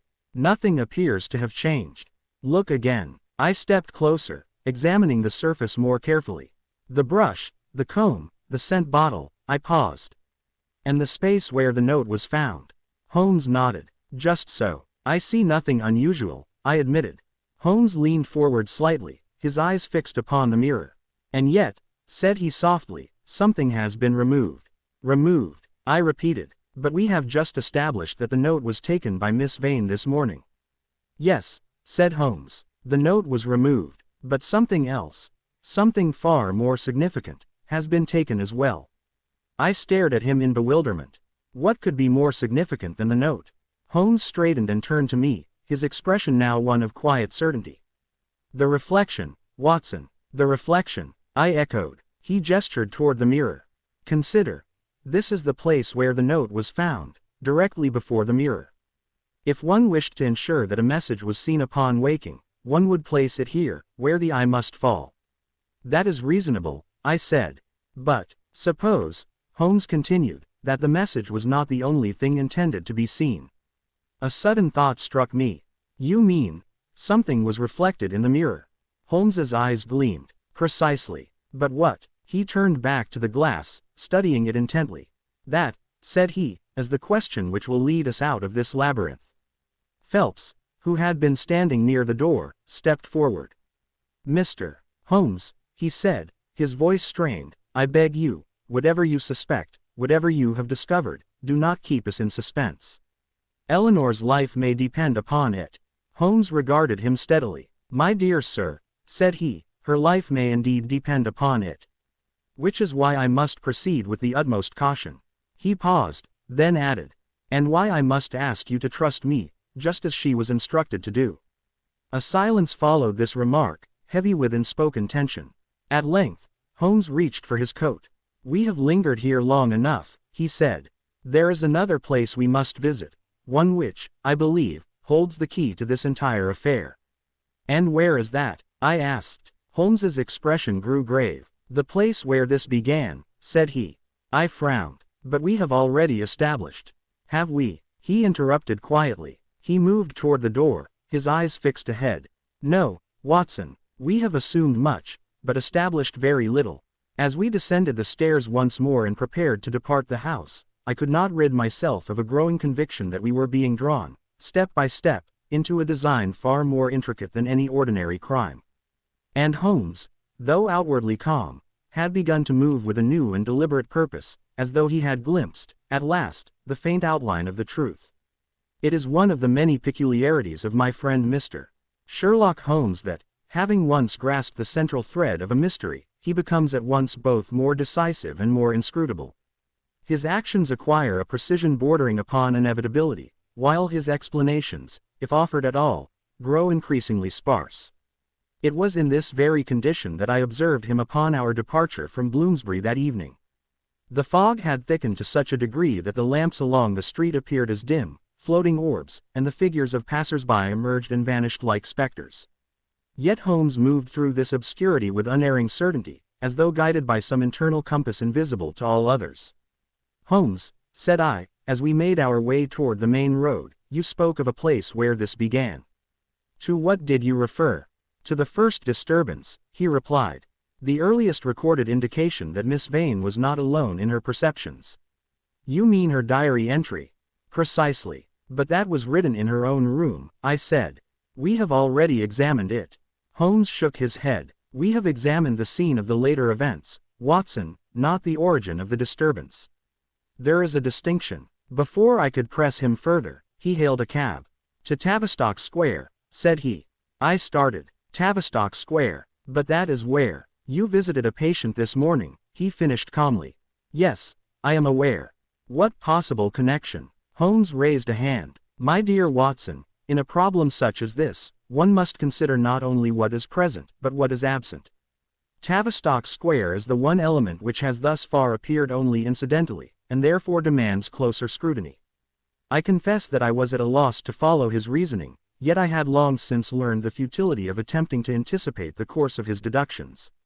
Phelps, who had accompanied us in a state of visible agitation, leaned forward. "Mr. Holmes," said he, "forgive me, but I do not understand. My fiancée has been abducted, and yet we are pursuing the only course which offers any hope of recovering her," Holmes interrupted firmly. The cab rattled on through the fog, and for some time we remained in silence. At length, we arrived at Tavistock Square, a quiet, respectable district, its houses arranged in neat rows about a central garden enclosed by iron railings. Holmes descended at once and stood for a moment, surveying the square with that penetrating gaze which seemed to take in every detail at a glance. "Observe, Watson," said he softly, "the symmetry of the place, the uniformity of the houses. It is an environment in which irregularities are more readily perceived." "I see nothing out of the ordinary," I said. "Exactly," Holmes murmured, "which is precisely what one would expect, if the irregularity lay not in the exterior, but within." He turned to me. "Your patient, what was the address?" I gave it to him, still uncertain of his purpose. Holmes nodded and led the way toward the house in question, a modest but well-kept residence, indistinguishable at first glance from its neighbors. "And you say," he continued as we approached, "that the injury was minor?" "Quite," said I, "a superficial wound, nothing of consequence, yet sufficient to require your immediate attendance." "Yes," I replied. "The servant who summoned me seemed greatly alarmed." Holmes's lips curved faintly. "Alarm," said he, as a most instructive emotion. We reached the door, and Holmes knocked sharply. After a brief delay, it was opened by a young man of nervous demeanor, whose eyes widened at the sight of our unexpected party. "Yes," he said uncertainly. Holmes stepped forward. "My name is Sherlock Holmes," said he. "I believe Drive Watson attended a patient here this morning." The young man glanced at me and nodded. "Yes, sir, that is correct. I should be obliged," Holmes continued, "if you would permit us to ask a few questions." The man hesitated, then stepped aside. "Very well, sir. Pray come in." We were shown into a small sitting room, where a middle-aged gentleman sat with his arm bandaged, my patient of the morning. He looked up in surprise as we entered. "Dr. Watson," he exclaimed, "what brings you back?" Holmes wasted no time. "I must beg your indulgence, sir," said he. "There are certain matters connected with your injury which require clarification." The gentleman looked puzzled but acquiesced. "Very well. What is it you wish to know?" Holmes's gaze swept the room briefly before returning to the man. "You sustained your injury this morning," he said. "At what hour?" "Shortly before 8, the man replied. "I cut my arm upon a broken pane of glass." "In this room?" "No. In the study at the rear of the house." Holmes nodded. "And the glass, how came it to be broken?" The man hesitated. "I cannot say," he admitted. "I found it so upon entering the room." Holmes's eyes sharpened. "Indeed. And had you locked the study the previous evening?" "Yes," said the man. "I always do." Holmes exchanged a brief glance with me. "Then it would appear," said he, "that your house was entered during the night." The man started. Entered. But nothing was taken. Perhaps not, Holmes replied. But something may have been altered. He rose and moved toward the door. May I see the study? Certainly, said the man, still visibly unsettled. We followed him to the rear of the house, where a small study overlooked the garden. The broken pane of glass had been hastily repaired, but the frame still bore signs of recent damage. Holmes examined it closely, then turned his attention to the interior of the room. Watson, said he quietly, do you perceive any similarity? I looked about, but at first saw nothing of note. The furniture, the arrangement, everything appears ordinary, I said. Holmes smiled faintly. Just so. And, yet, consider the dressing table in Miss Vane's room. A sudden thought occurred to me. The mirror. Holmes inclined his head. 5/12, 7:50 p.m. Abu Jan, precisely. And here, he moved to a polished cabinet door, whose surface reflected the room in miniature. Another reflective surface, I said. Indeed, and positioned in such a way as to capture the interior of the study and the window beyond. He stepped back, aligning himself carefully with the reflection. Now, Watson, imagine that you are standing here, in the early hours of the morning. The room is dark. Outside, the garden lies in shadow. Yet if someone were present, just beyond the window, what might you see? I followed his line of sight, and felt a sudden tightening in my chest. A figure, I said slowly. Reflected in the glass. Exactly. Phelps stepped forward, his face pale. You think this is connected to Eleanor? Holmes turned to him. I think, said he, that we are dealing with an individual who makes use of reflection, not merely to observe, but to communicate. To communicate, I repeated. Holmes's expression grew more intense. Consider Miss Vane's experience. She awakens, sees a note upon her dressing table, positioned directly before a mirror. But what if, in the moment before waking, when the mind is most susceptible, she glimpsed something else? Something reflected.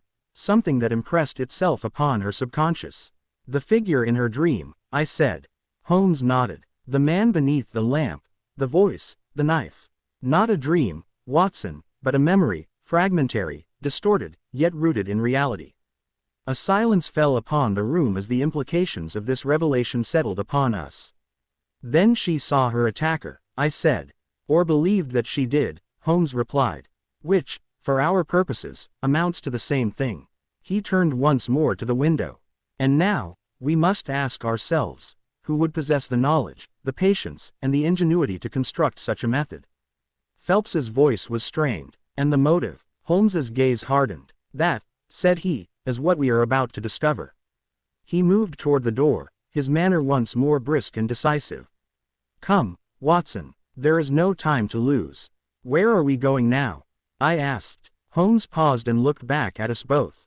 To set a trap, said he quietly. A trap, for a mind, he replied, which believes itself to be invisible. As we left the house and stepped once more into the fog-laden square, I felt a curious mixture of anticipation and dread. Holmes had, at last, begun to reveal the outline of his plan. Yet there was something in his expression, something cold, almost grim, which suggested that the game we played was no longer one of mere intellect. It had become something far more dangerous.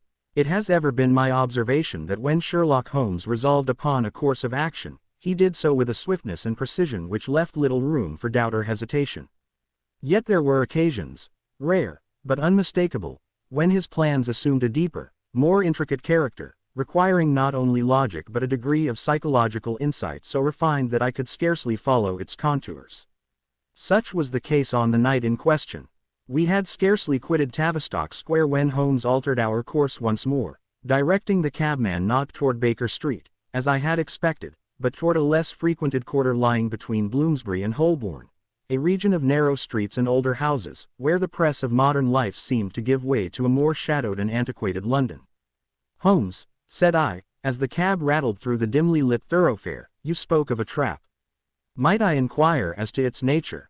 Holmes sat opposite me, his long fingers steepled, his eyes half closed in that familiar attitude of inward concentration. My dear Watson, said he, the essence of any successful trap lies not in its construction, but in its appeal to the mind of the quarry. One must understand not merely what one's adversary does, but how he thinks. what he expects, what he fears, and above all, what he believes himself incapable of being. And what does our adversary believe? I asked. Holmes opened his eyes. He believes himself unseen, said he quietly. Unheard, untouchable. He operates at the boundary between perception and illusion, relying upon the limitations of ordinary observation. And you intend to exploit this belief? Precisely. Phelps, who had listened in strained silence, leaned forward. But how does this help us find Miss Vane? He demanded. Every moment we delay. Holmes raised a hand. Every moment we act without understanding increases the danger to her, said he firmly. You must trust me, Mr. Phelps. We are closer to her now than at any point since her disappearance. The cab came to a halt at the mouth of a narrow street, its entrance half obscured by shadow. Holmes alighted at once and motioned for us to follow. This way, said he. We proceeded on foot, the sound of our steps echoing faintly against the stone walls. The air was colder here, and the fog seemed to cling more closely, as though reluctant to disperse. At length, Holmes stopped before a modest, somewhat dilapidated house, its windows dark, its exterior marked by neglect. Here, said he. I looked at him in surprise. This place, what connection can it have to the case? Holmes's lips curved slightly. None, until this moment. He produced a key from his pocket and unlocked the door. You have taken rooms here? I asked. Temporarily, he replied, for the purposes of this experiment. We entered, and Holmes lit a lamp, revealing a sparsely furnished interior, bare floorboards, a table, a few chairs, and little else. Watson, said he, you will oblige me by assisting in a small arrangement. What sort of arrangement? Holmes crossed to the table and set down a small bundle which he had carried with him. From it, he produced a mirror, of moderate size, yet finely polished, and placed it upright against the wall. Observe, said he. He adjusted the position of the mirror carefully, then stepped back. Stand there, Watson, by the doorway. I did so. Now, he continued, look into the mirror. I complied, and at once saw reflected not only my own figure, but the dim outline of the room behind me, and, through the open doorway, a portion of the corridor beyond. I see, I said slowly. Do you? Holmes asked. Yes, you have arranged it so that anyone entering the corridor would be visible in the reflection. Just so. And yet, would that person necessarily perceive that he himself was visible? I considered this. Not unless he examined the mirror closely, I said.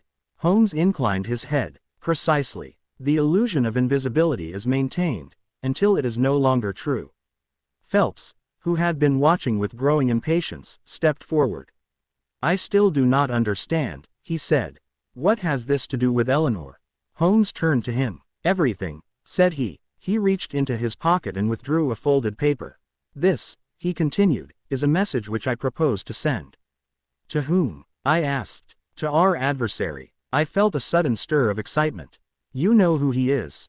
Holmes's expression remained unreadable. I know enough, said he. He unfolded the paper and handed it to me. The message was brief. She has spoken. The name is known. Come at once, or all is lost. I looked up. This is a ruse, I said. A necessary one, Holmes replied. It appeals to urgency, to fear, and, most importantly, to the belief that control is slipping away.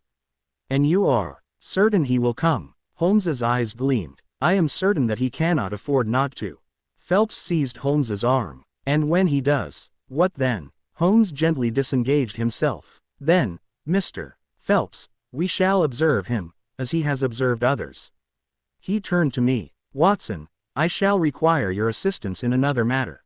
You will remain here, in this room, and keep watch upon the mirror. Should anyone enter the corridor, you will note every detail, height, build, manner of movement. And you? I asked. I shall be elsewhere, said he. Elsewhere, I repeated. Where? Holmes smiled faintly. Where I am least expected. There was something in his tone which gave me pause. You intend to place yourself in danger, I said. My dear Watson, he replied lightly, danger is the element in which I thrive. Phelps looked from one to the other of us, his agitation mounting. And I? He demanded. What am I to do? Holmes considered him for a moment. You will remain with Dr. Watson, said he. Your presence may prove instructive. Instructive.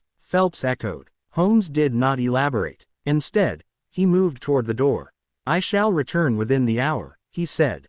Until then, observe, and above all, remain silent. With that, he extinguished the lamp in the corridor, leaving only the dim light of the room behind us, and slipped away into the fog. The door closed softly behind him. For some moments, neither Phelps nor I spoke. The silence of the house pressed in upon us, broken only by the faint ticking of a distant clock. At length, Phelps turned to me.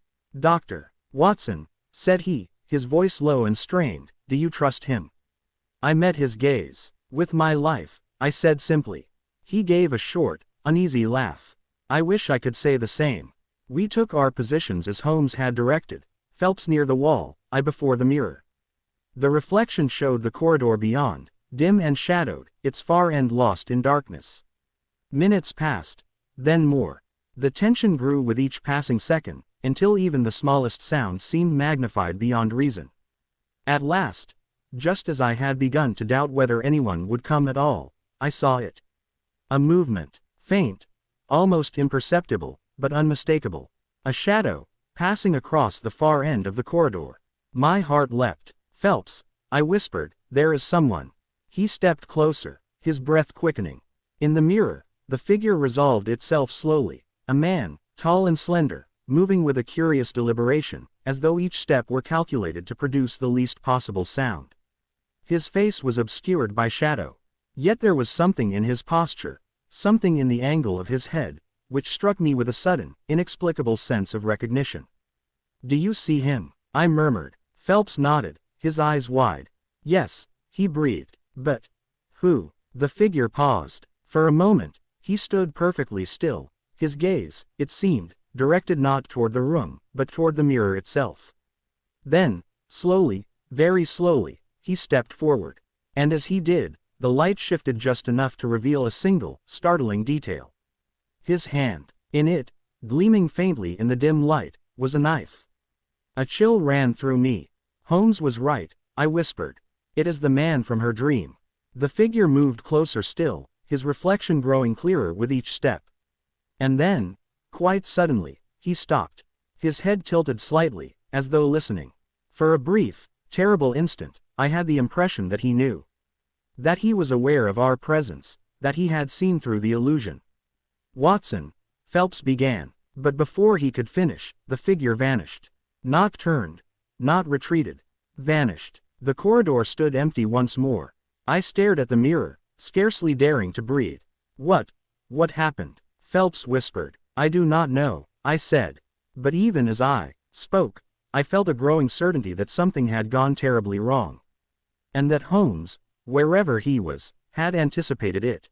For several moments after the figure's inexplicable disappearance, neither Mr. Phelps nor I stirred. The silence which followed was not the ordinary stillness of an empty house, but something far more oppressive. A pause, as it were, in the very movement of events, charged with the sense that some unseen mechanism had shifted just beyond our comprehension. Phelps was the first to break it. He saw us, he whispered hoarsely. "I am certain of it," he knew. "I am not convinced," I replied, though I confess my own certainty was far from complete. If he had known, he might have advanced, or fled. Instead he vanished. Phelps cried, his composure giving way. "What manner of man disappears into thin air?" Before I could attempt an answer, there came the faint but unmistakable sound of footsteps in the corridor beyond. I turned sharply toward the door, my pulse quickening. A moment later, it opened, and Holmes entered. He removed his hat with a calmness which stood in striking contrast to our agitation, and cast a swift glance about the room.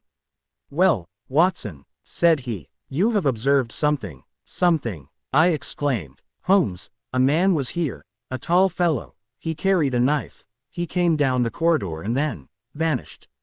Holmes nodded, as though I had confirmed no more than he had expected. "Precisely," said he. Phelps stared at him in disbelief. "You speak as if this were no surprise to you." 5/12, 7:51 p.m. Abu Jan. "It is not," Holmes replied. "On the contrary, it is the inevitable consequence of the arrangement." I stepped forward. "Then you knew he would come, and that he would disappear." "I knew," said Holmes, that he would reveal himself only so far as he believed it safe to do so.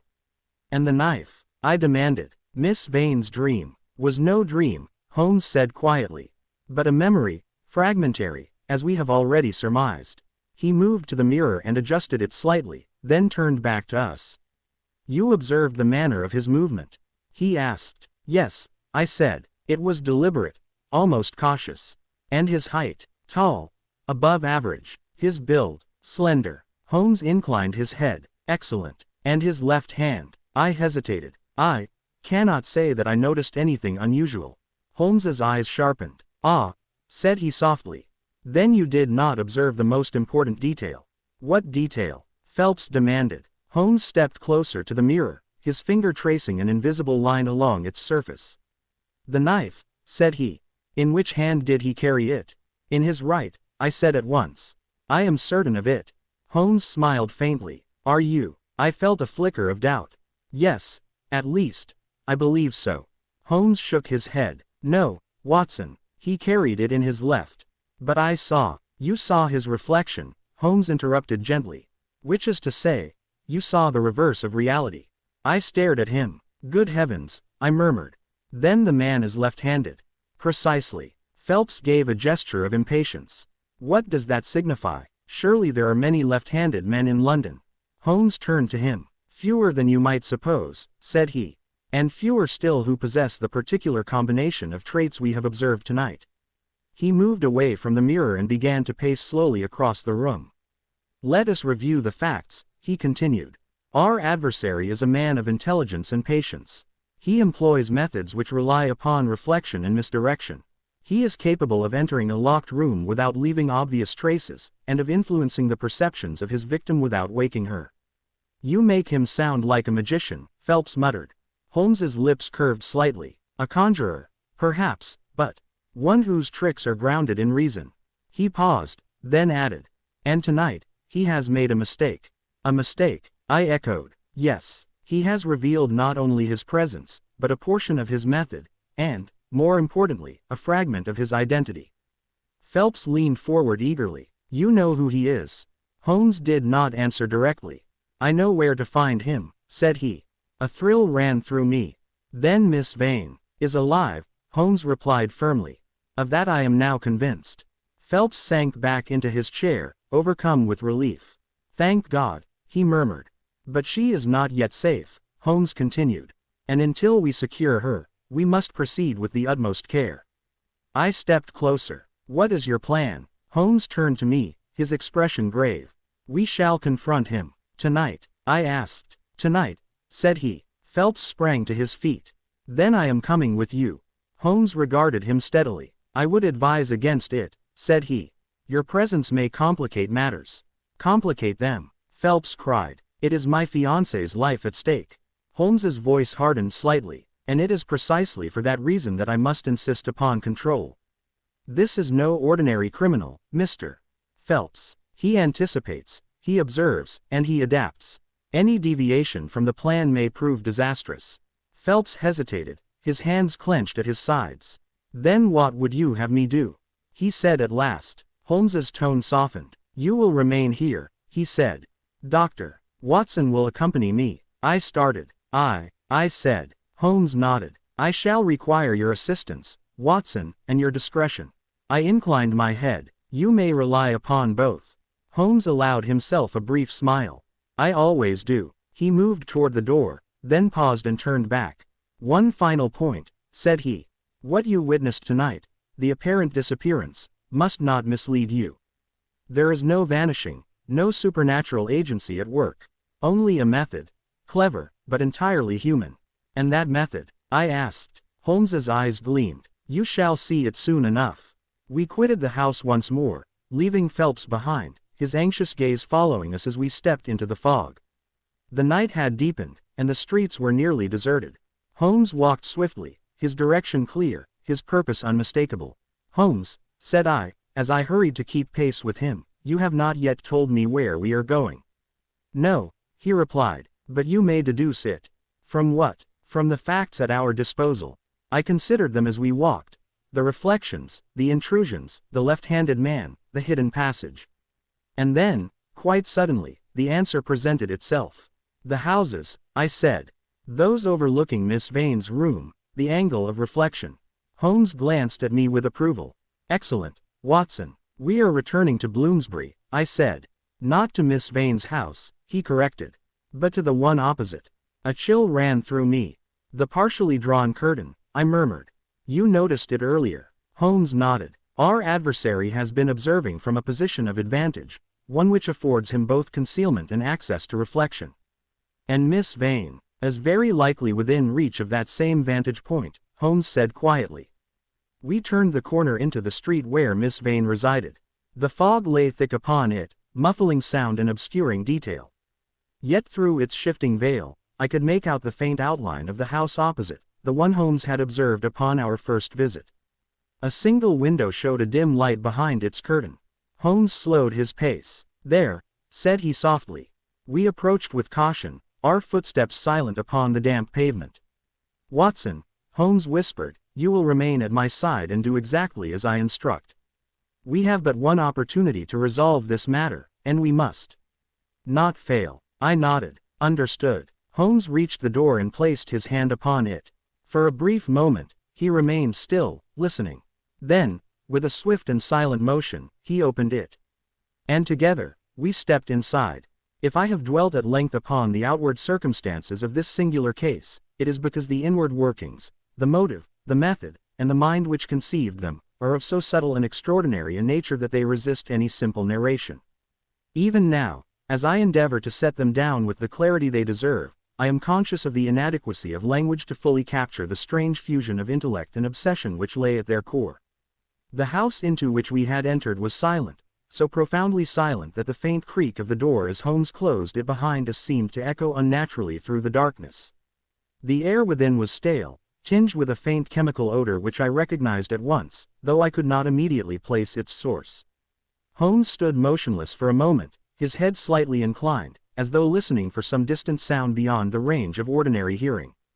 This way, he whispered at last. He moved forward with the utmost caution, guiding me along a narrow passage which opened into a dimly lit room at the front of the house. A single lamp burned low upon a table, its flame turned down so that it cast more shadow than light. And there, set at a precise angle before the window, stood a mirror. It was larger than the one Holmes had employed in his own arrangement, and more carefully positioned. Its surface reflected not only the interior of the room, but the street beyond, and, most significantly, the upper windows of the house opposite. Miss Vane's window. Good God, I murmured. He could see directly into her room. Holmes nodded. Not directly, Watson, never directly. Always by reflection. It is the essence of his method. I stepped closer, my gaze drawn irresistibly to the glass. And from here, I said slowly, he could observe her without being seen. Precisely. And more than that, he could present himself to her in such a way as to appear elsewhere. The figure in the dream, I whispered. Holmes inclined his head, a carefully constructed illusion, timed to coincide with the moment of waking, when the boundary between perception and imagination is at its most fragile. A sudden movement caught my eye. In the mirror, just at the edge of its reflective field, I saw a shadow shift. Holmes, I began, but he had already seen it. Stand fast, he said quietly. The shadow resolved itself into a figure, tall, slender, and unmistakably real.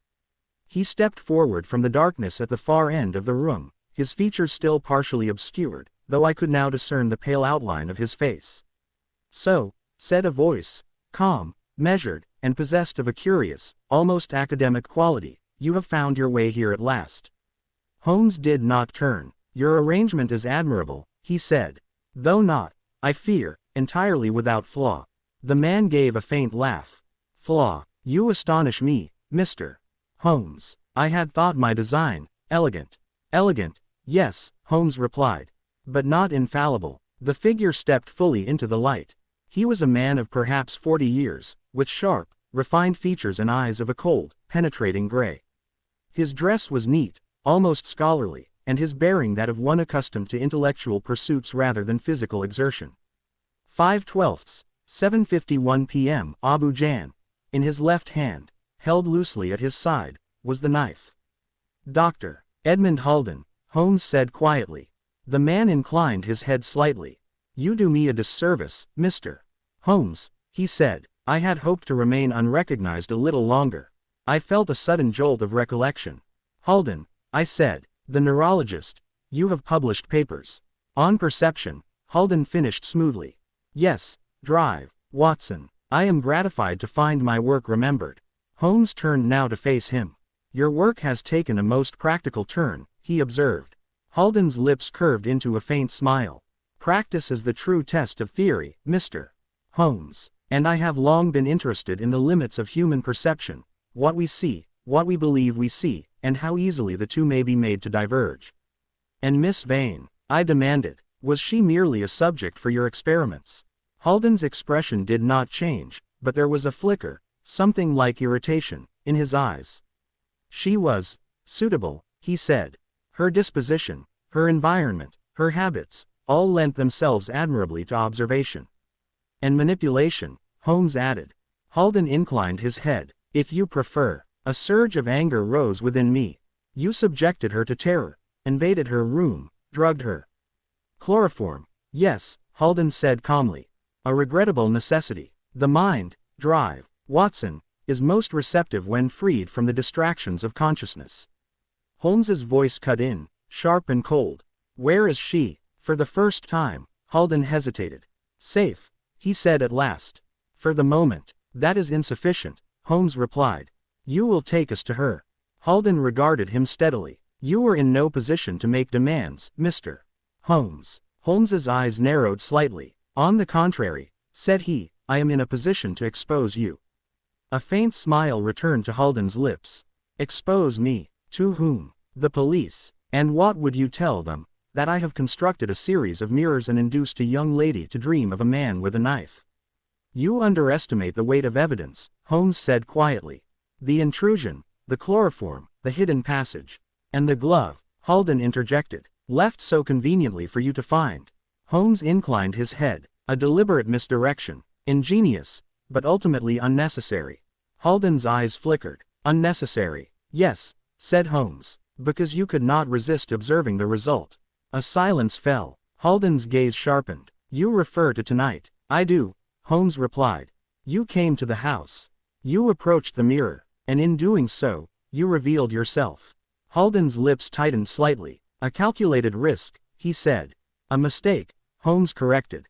For a moment, the two men regarded one another in silence, two intellects locked in a contest of wills, each probing for the other's weakness. Then Holden spoke again. You are an extraordinary man, Mr. Holmes, he said. Few would have perceived the pattern, fewer still would have understood it. Holmes did not respond. And yet, Holden continued, you arrived too late. A chill ran through me. What do you mean? I demanded. Holden's gaze shifted briefly toward the mirror. The experiment, he said softly, is complete. Holmes took a step forward. Enough, said he. You will take us to Miss Vane, now. Holden hesitated. For the first time, I saw uncertainty in his expression. Then, slowly, he inclined his head. Very well, he said. If only to satisfy your curiosity. He turned and moved toward a door at the rear of the room. Holmes glanced at me. Watson, remain alert. I nodded, my eyes fixed upon Holden's back. He opened the door. Beyond it lay a narrow passage, similar in construction to the one beneath Miss Vane's house, though better maintained, and faintly illuminated by a series of small lamps set into the walls. This way, Holden said. We followed him. The passage extended for several yards before turning sharply to the left. The air grew cooler as we advanced, and the faint chemical odor became more pronounced. At length, we reached a second door. Holden paused before it, his hand resting upon the handle. She is within, he said. Holmes's voice was low. Open it. Holden did so. The door swung inward, and there, upon a narrow bed in a small, sparsely furnished room, lay Miss Eleanor Vane, pale, motionless, yet unmistakably alive. Phelps's face rose before my mind's eye, and I felt a surge of relief so profound that I was forced to steady myself against the wall. Holmes stepped forward at once, his expression softening for the first time since our arrival. She lives, I said. Yes, Holmes replied quietly. For now. Miss Vane stirred slightly, as though roused by our presence. Her eyes fluttered open, unfocused at first, then widening as they fell upon Holmes. "You came," she whispered. Holmes inclined his head. "As you were instructed to trust," said he. Behind us, Holden stood silent. Yet even in that moment of apparent resolution, I felt, deep and unshakable, that the matter was not yet concluded. For the man behind us, the mind behind the mirror, had not yet spoken his final word.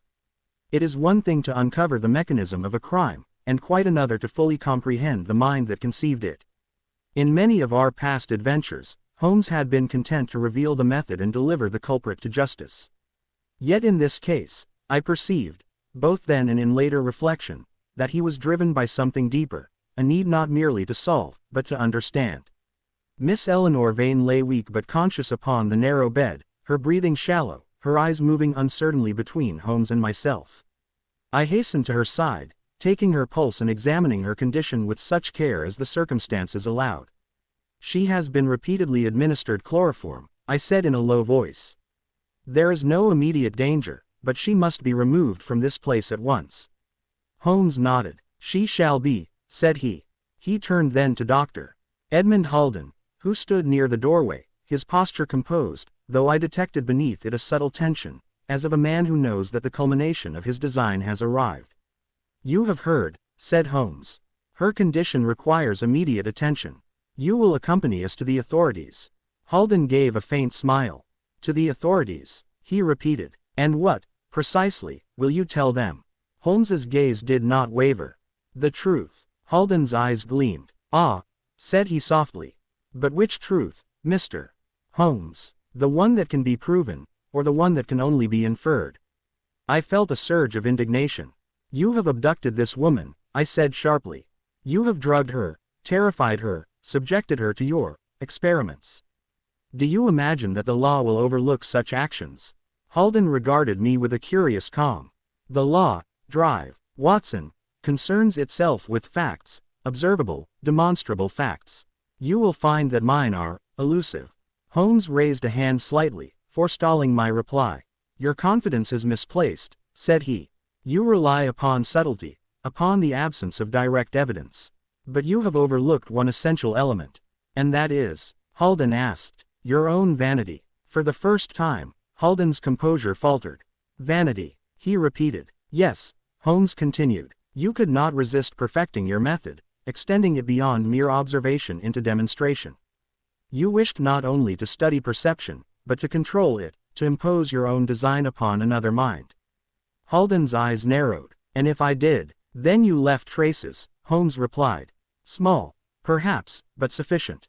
The chemical residue in Miss Vane's room, the alteration of objects in the Tavistock Square study, the repeated pattern of intrusion without theft, each forms part of a chain which leads directly to you." Holden was silent. Holmes took a step closer. "And more than that, you returned. Tonight, you could have remained hidden. Instead, you came to observe the result of your own deception. You placed yourself within reach." A long pause followed. Then Holden gave a soft, almost weary laugh. "You were correct, Mr. Holmes," he said. "I did return. I wished to see whether you would perceive it, to test the limits of your own understanding." "And you have your answer," Holmes said. "Yes," Holden murmured. "I do." He moved slowly into the room, his gaze drifting toward Miss Vane. "She was an ideal subject," he said. "Sensitive, perceptive, yet lacking the training to distinguish between impression and reality. Through her, I was able to explore the precise moment at which perception becomes belief." Holmes's voice was cold. "She was not a subject. She was a victim." Holden did not immediately reply. "At what point," he said at last, "does the distinction cease to matter?" I felt a surge of anger. "It always matters," I said.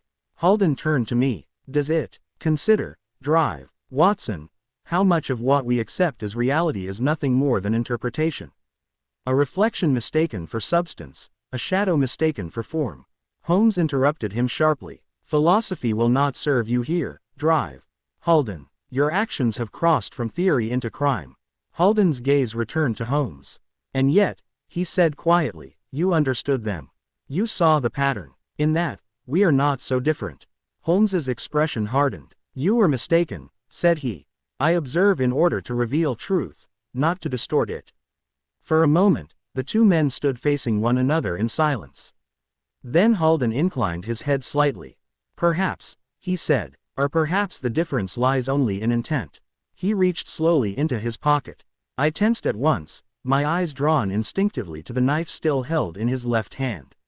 Holmes, I began, but Holmes did not move. Do not be alarmed, drive. Watson, Holden said calmly. I have no intention of violence. That would be inelegant. He withdrew his hand. In it was not a weapon, but a small glass vial.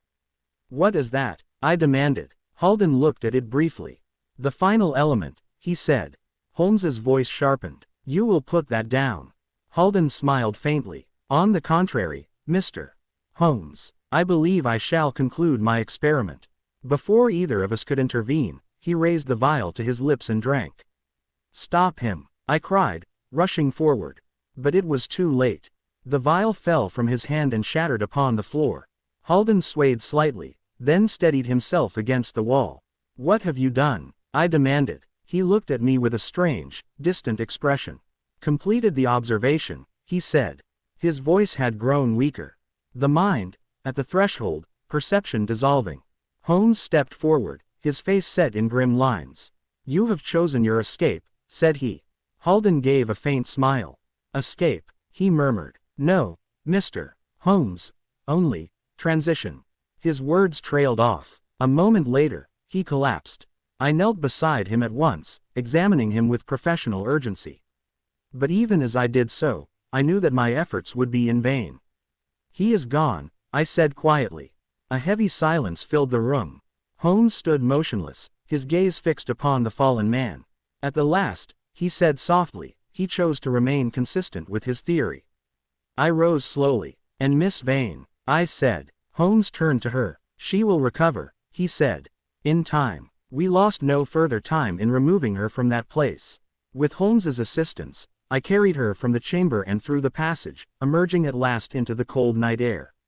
The fog had begun to lift, and the first faint hints of dawn touched the horizon. Phelps was summoned, and his relief upon seeing Miss Vane alive was such that I shall not attempt to describe it here.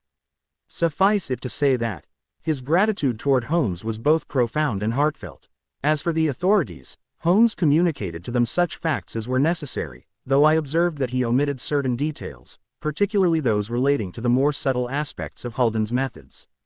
Whether from discretion or from a desire to avoid misunderstanding, I cannot say. The case, in its outward form, was thus concluded. Yet for me, it left behind a lingering sense of unease. For in Dr. Edmund Holden, we had encountered not merely a criminal, but a mind which had sought to blur the very boundary between reality and illusion, and had come, perhaps, closer to success than was comfortable to admit. Epilogue. A reflection in the glass. Some days later, as we sat once more in our familiar rooms in Baker Street, I found Holmes standing before the window, his gaze fixed upon the street below.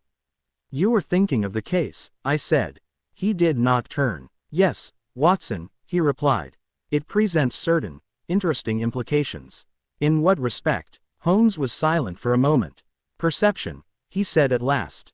We rely upon it absolutely, yet it is so easily deceived. I considered this, but in the end, I said, truth prevailed. Holmes turned then, a faint smile upon his lips. Did it, he said, or did we merely arrive at a version of it which satisfies our reason? I could not answer. He picked up his violin and drew the bow lightly across the strings, producing a soft, reflective note. Come, Watson, said he. There are other cases, and, I trust, less philosophical ones. I smiled. And perhaps fewer mirrors, I added. Holmes's eyes gleamed faintly. One can never be certain, he said. And with that, the matter was laid to rest, though I confess that, even now, I sometimes find myself glancing at my own reflection with a degree of caution which I had never before considered necessary.